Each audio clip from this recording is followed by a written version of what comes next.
Okay. We are recording. Ah! You're not recording, are you? I am. Oh, continue.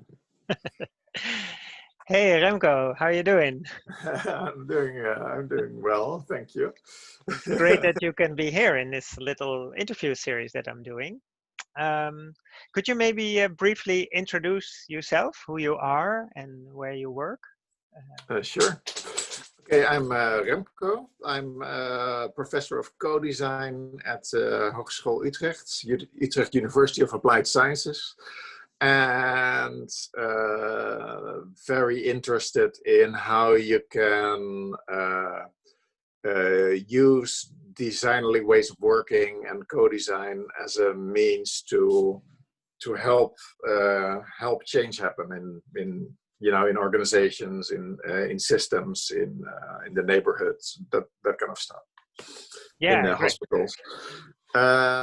And background in, well, engineering on the one hand, but I've not, like a naval architecture, ship design in Delft, but from there moved towards the field of creativity, mostly because there was a big lack of creativity in the engineering design studies that I did at the time. Ah, yeah. So you really know these both worlds, right? And you also really made a switch towards. Yeah, but I made the switch really early on. So even during my studies in Delft, I already got very infatuated with industrial design and with facilitating creative meetings. So I already, during my graduation projects, I tried out creativity techniques in the shipping world, and I from there it only got worse. So so my career path kind of strayed away from the hardcore engineering very quickly before it started. Great. Well, this course that we're doing is called Creative Intelligence. And last year you also did a physical workshop, but this year it's a little bit more difficult given the whole COVID crisis. So now I decided to do a series of small interviews, and I was really keen on having you back, at least in this form. Can you tell me maybe, just as a basic question, I've not asked this to anybody else, but as you actually studied it, what in your view, and I mean, you don't have to, it's not about the official theoretical frameworks or whatever, but just what in your view, from your own experience, what is creativity? What is it all about? So Jelle likes to start with the small questions, right? Yeah, and then he also asked me to not use the well, you can like theory or that kind of stuff. So but you can. I just didn't want to scare you away with that. Creativity. So creativity is about for me about combining existing items and make something new out of it. Mostly it's this thing about being able to create something out of nothing. And there's been, theorists have written like books and books about how that is at all possible. How can you get something out of nothing, right? It feels like impossible, right? In some way, there should always be something from which. So where does it start? Where does the creativity seed comes from in the head, or where did that kind of stuff? But I like the distinction between looking at creativity as a personal trait or as a process or as a product. You have a creative outcome, and the creative environment in which you work. So if you have a view of Jelle's environment, I immediately am very inspired, and I get loads of ideas because I see a strange white and red eye on top, and I think, okay, what could I do with that? So this sense of interacting with your environment in order to be inspired, to see what you have done before, I think that's very important as well. So it's really an interactive Uh, thing, right? It's different things coming together and then yeah. So it's the mostly, magic. it's a very multifaceted phenomenon, I think. So, and we tend to look at it as, oh, he is creative. So then it's a personal trait. Everybody Yeah. is creative, but in different ways.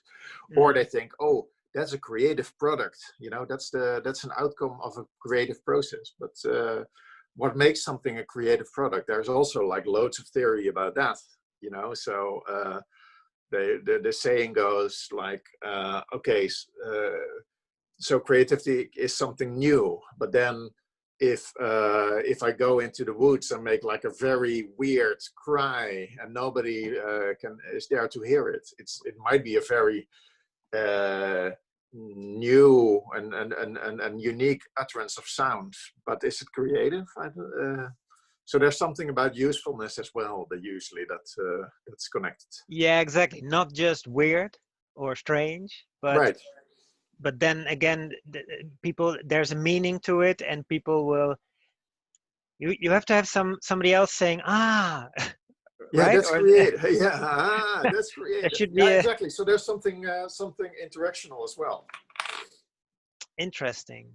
And if you think back, so you did a whole master program on creativity and creative facilitation, Right. if I'm right.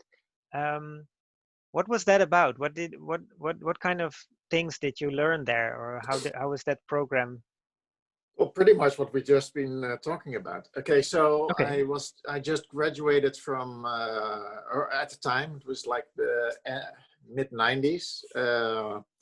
I graduated from Delft, and then I thought, like, okay, so am I going to be a shipping engineer, or do something which I really liked, and that was about this facilitating creative processes. And so the answer was clearly the latter. And there was one master program in the world that was focusing on creativity by itself. There are many there were many design educations or business education where creativity was a part, but this was the only program where there was a master program on creativity and then all the different perspectives of it, which was in Buffalo, New York. It's upstate New York. And it's the place where Alex Osborne lived, and he was like the founder of this thinking, brainstorming, and he was a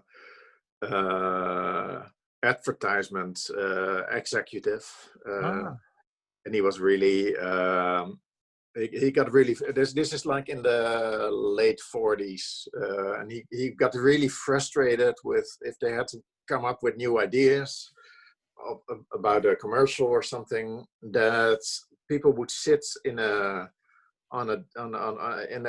conference table in a conference room, and somebody would bring up an idea, and everybody would go like, stupid idea. It's And then of course, yeah. and then of course it took hours and hours to come up with ideas, and they were not really happy about them. So he was really frustrated, and then he came up in this.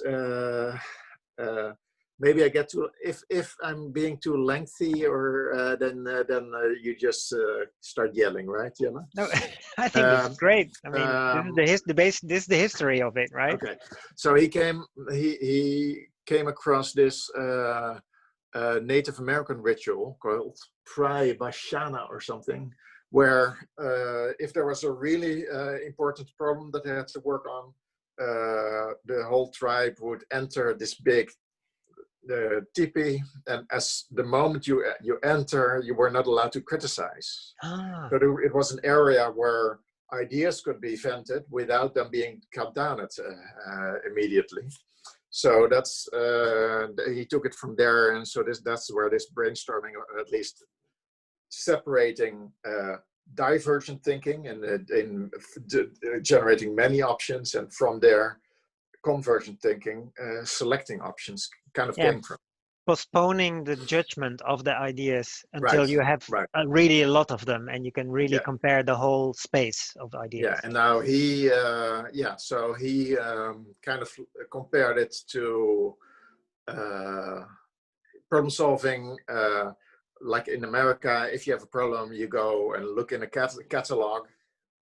Pre-internet times, you look in a catalog what solution you can buy, right? But for some problems, you don't have a solution. You don't have a catalog. So he said, like, okay, so you have to make your own catalog.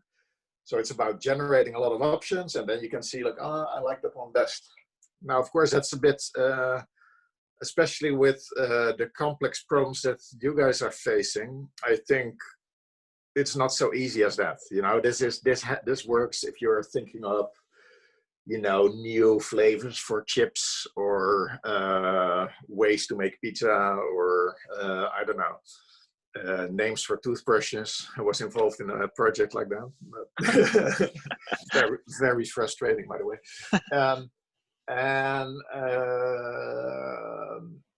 But in complex issues, it's not so much, I find, about just generating solutions and then selecting the best one. It's much more about generating ideas as a means of understanding the relation between problem and solution space.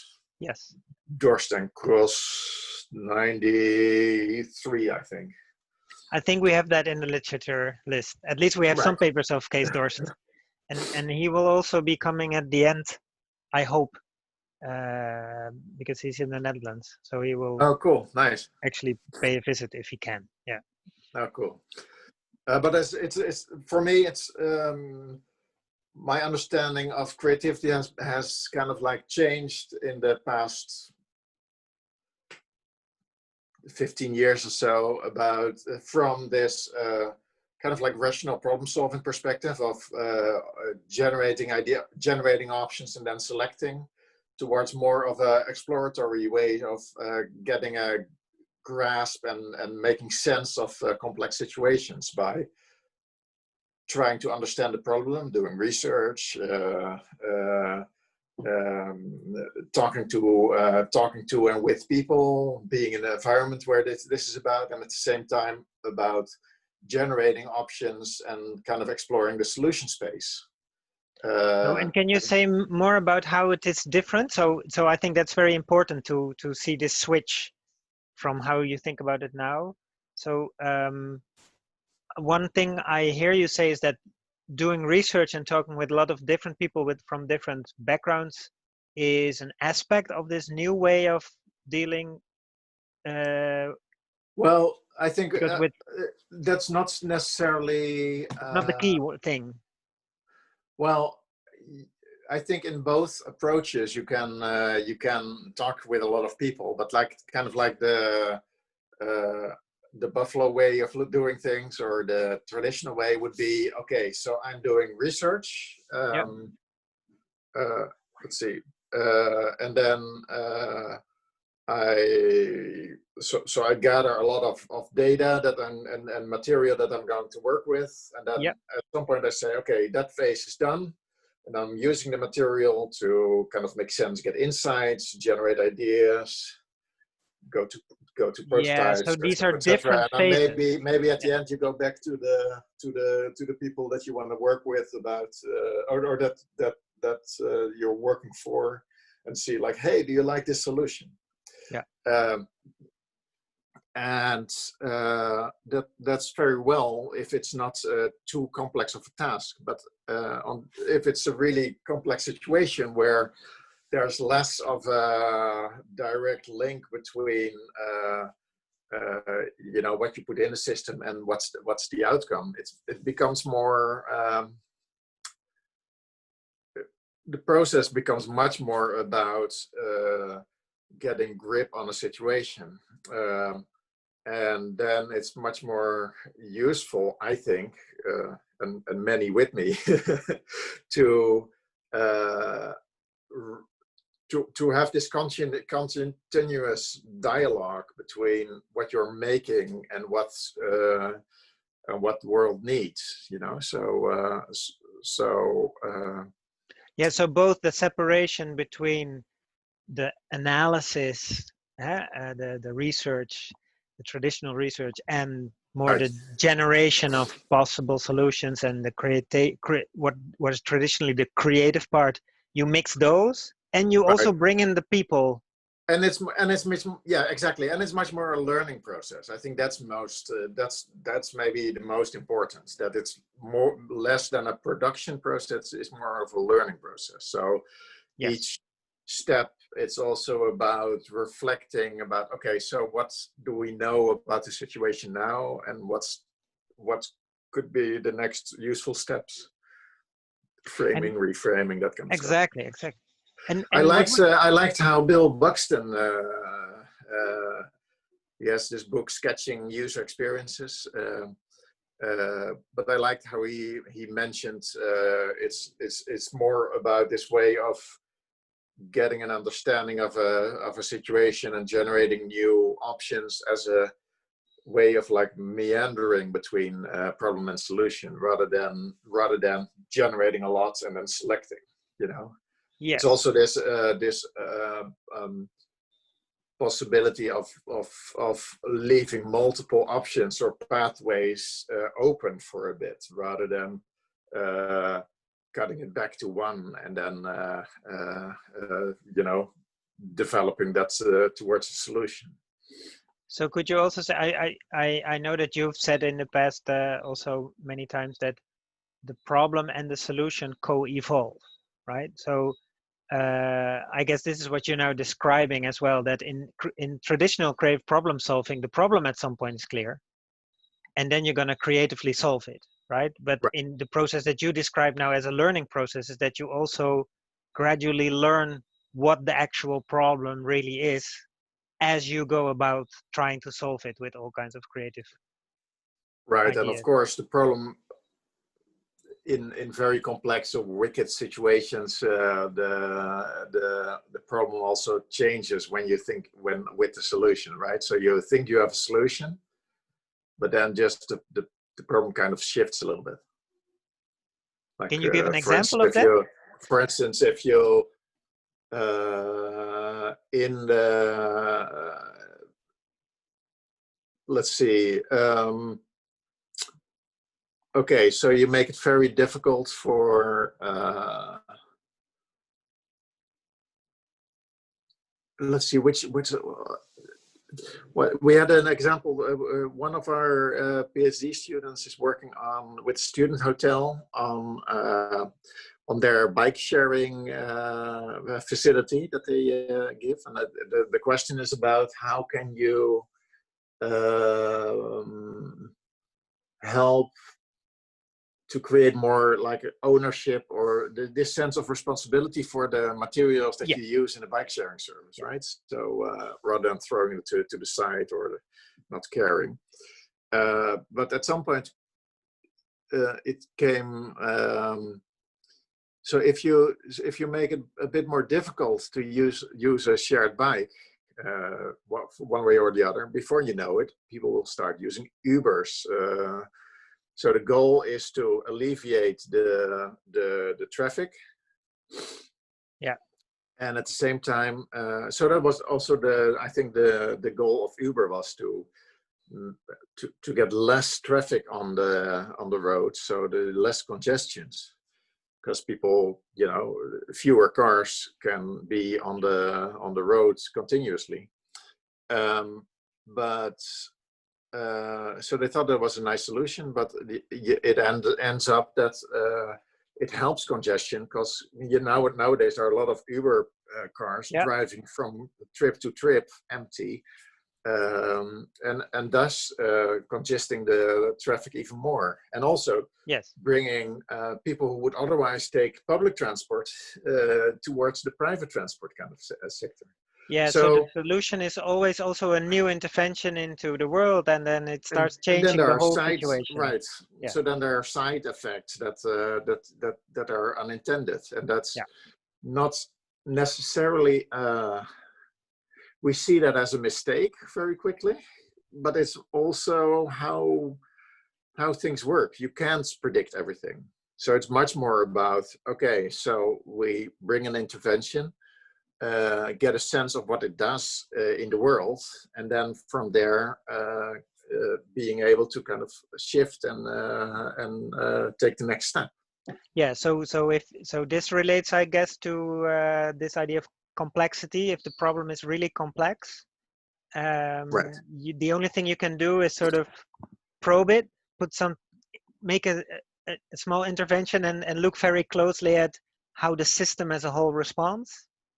Right. So that then you make requires, your and next. that requires, and I think that requires two things, not just probing, because if you have a sense, if you, I think it requires both a sense of the whole system and how that works and what's connected, and being able to probe very, very locally. Yeah. So if you only probe, if my view is this, and then I probe and I at Jelle, and I just see what happens to Jelle, it might have very local or very little effect to the system as a whole, or there are other influences from the system as a whole that on Jelle you don't see. Yeah. that you don't see. So it really requires, I think, being able to open the view, step out, see the whole, and at the same time being able to make these local interventions. So that's another way of, like, I don't think it's necessarily about co-evolution, but being able to shift between the whole and the specific and the specific. I think that's a very important thing to be able to work with. Definitely. I think that would also tie into this other course that students are doing, which is about system thinking and so on. So right. That's a nice link there. So maybe as a final question then, given that, so you had this more traditional creative problem solving education way back in the 60s, and then since then you are now working really on this complex, big challenges with many stakeholders. If you literally bring people together in a space, what is the main thing that you are always taking care of, so to speak, if you facilitate that? I don't know if you still do that a lot, like really being the facilitator of these kind of big group meetings.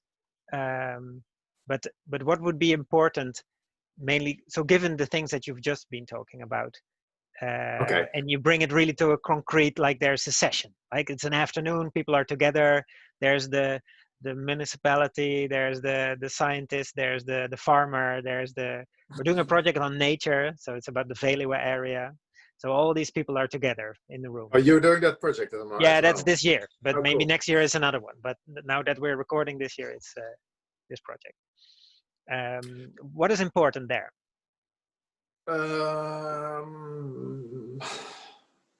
Okay, just first a little just correction. I think people associate systemic thinking with big systems and the world, changing the world and that kind of stuff. I think it can also be relatively small. So I think, for instance, you yourself as a group of students, as a class in the Eindhoven of Technology, in the university,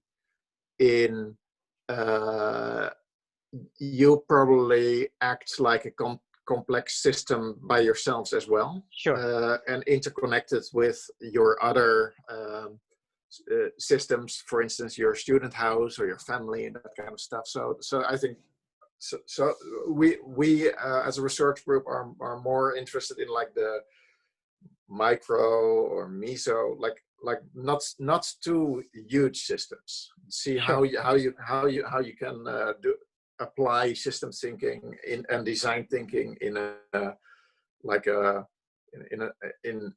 these smaller levels or more local levels. That's one thing. Second, and then something about the room, right? So I think, and that's been quite challenging in the past 9 months, because I think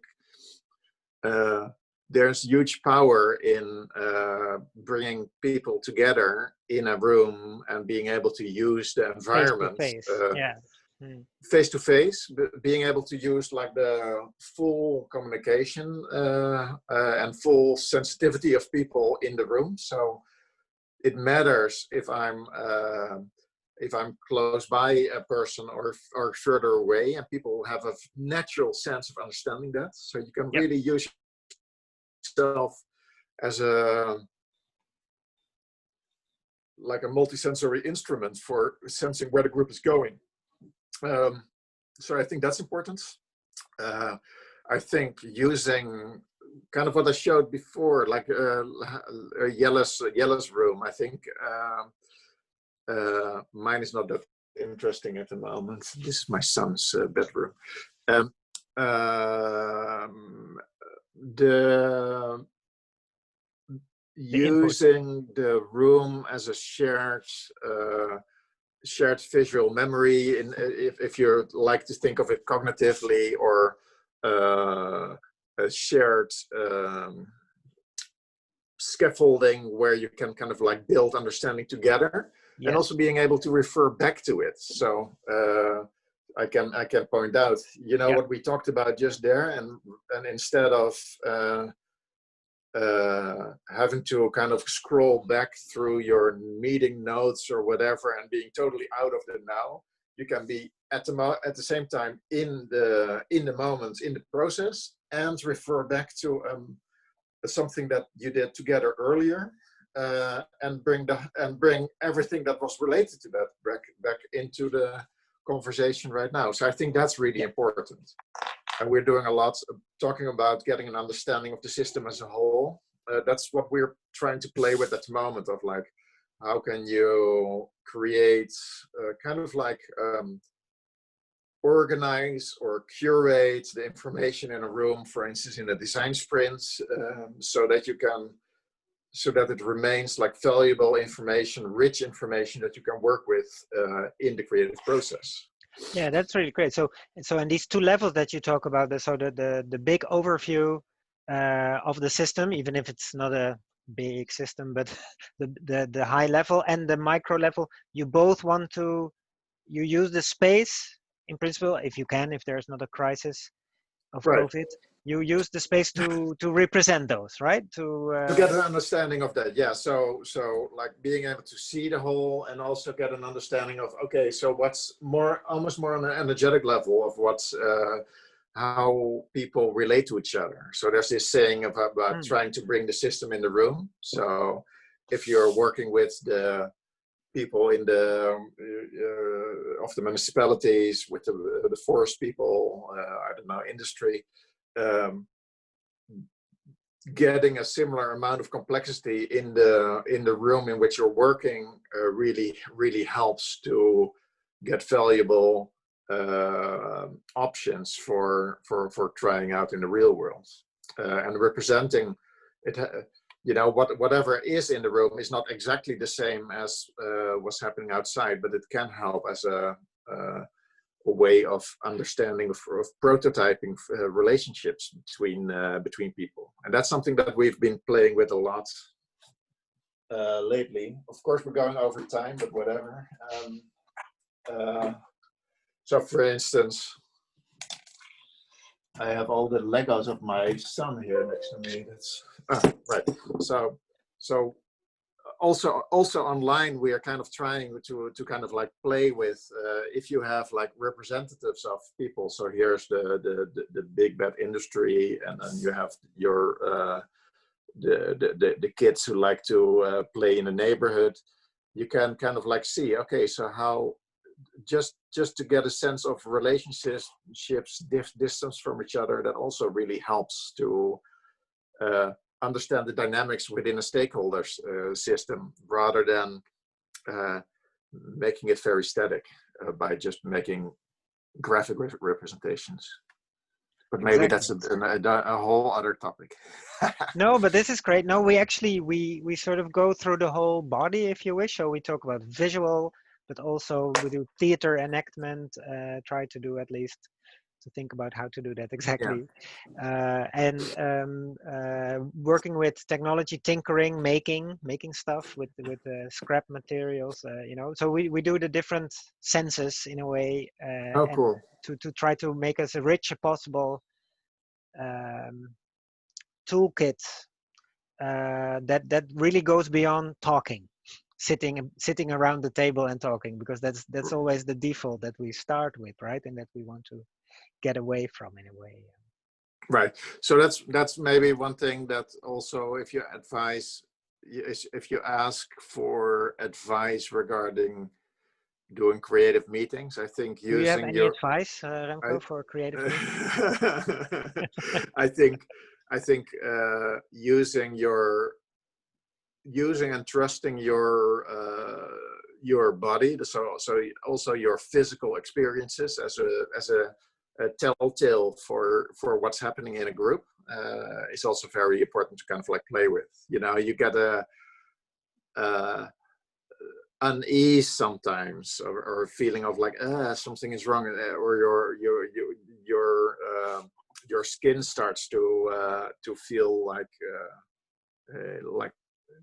kippenvel. What is that again? Chicken skin. You get chicken skin or something, and then you think, there's definitely something here that's interesting to kind of like work with, or to get not an understanding ignore, of in the group, rather than ignoring it. Yeah. And we are very good at ignoring that, right? So we exactly. we immediately So this that and things like gut feeling, or you can take that more literally than you think. You know, your gut is also, your intestines are also quite smart. There's a lot of a whole brain. almost half your brain is connected to your intestines. Yeah.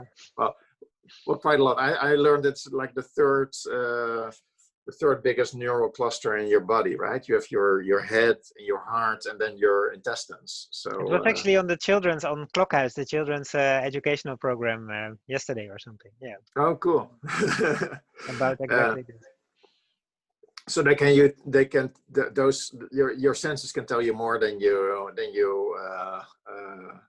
think.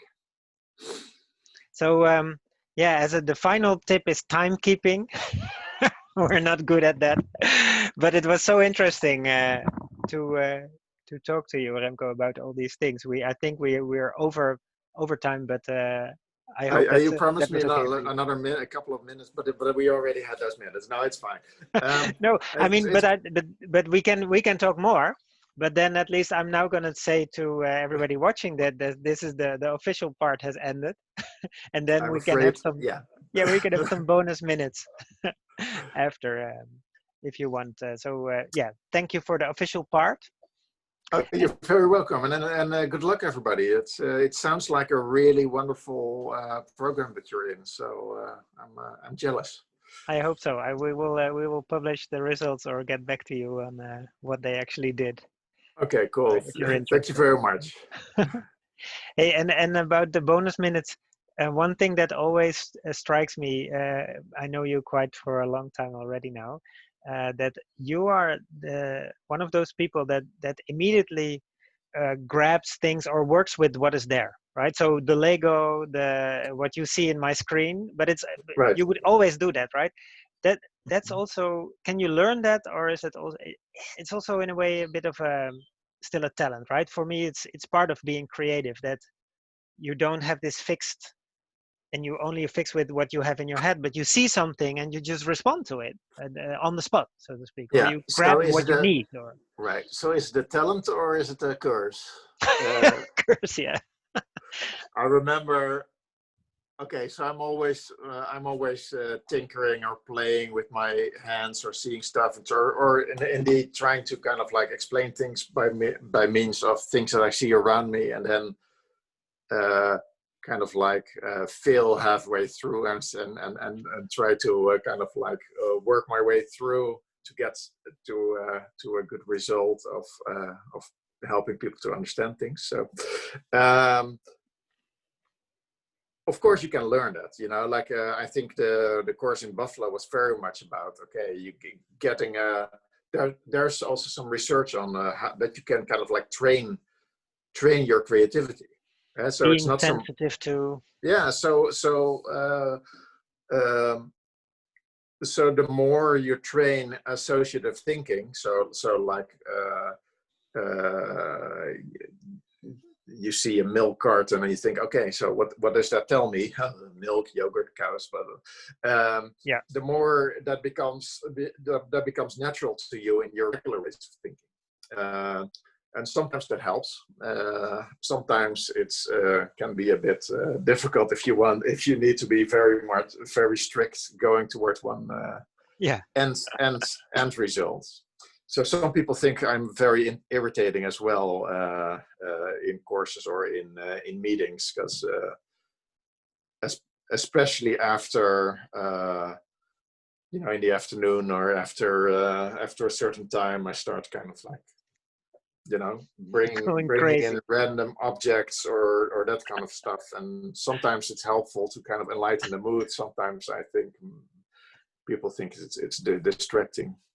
But you're right. It is definitely how I am in the world, I guess. I really like that. Oh, thank you. And so, what was there something else on your mind when we stopped? That you said we could have more minutes. You have them, but do you remember? Not necessarily. The only thing maybe that what we're playing with a lot these days is we have all these Designly tools and methods and ways of working that we use in design processes, but more and more, and I think Jelle, that's what you're working on too, is that you can see that these, for instance, healthcare professionals adapt these kind of methods and approaches in their therapy or in the way they're dealing with patients. And I think that's a really interesting development. That so also this kind of like design thinking about this big larger system change or services or products, but it goes really down to the level of professionals and clients or patients interacting together in designly ways. And I think that's really neat. I think that's really nice to recognize that. Maybe it's a sort of natural follow-up from, there was a whole trend of making things more scientific and more rational and evidence-based and so on. And maybe that always needs some kind of response, that in even the most hardcore scientists, they are also very creative in their work, in doing science, but they don't write about that, right? They don't have this section in the paper saying the creative part and how we did it, and that's always just sort of implicitly there. The Volkskrant has one column by a designer, right? Yes.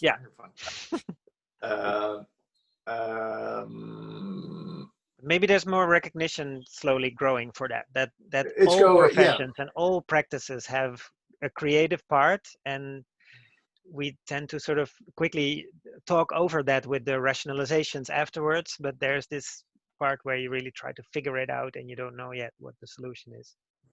Right. And evidence-based is a whole different topic, but for next time. Anyway, because I think that being able to, on the one hand, it's about creativity and thinking up new ways, but at the same time, I think it's very important to be able to ground or substantiate what you find in the end, right? So it's not just like, I thought of this cool thing. No, I thought of this cool thing, like, for instance, a lamp. And it's useful because, this theory helps by giving that giving some grounding, or I see people in the world having a need, or I created different kinds of solutions and I compared them. That's also a way of grounding or substantiating. So actually, I think design and design creativity is very evidence-based in a way. Yes. But we often think of evidence-based as only, we only accept what's real as what has been researched and concluded beyond a doubt, like, and that's I think not what it's about. Great. Anyway, that's about it, I guess. Maybe. I'm gonna stop the recording.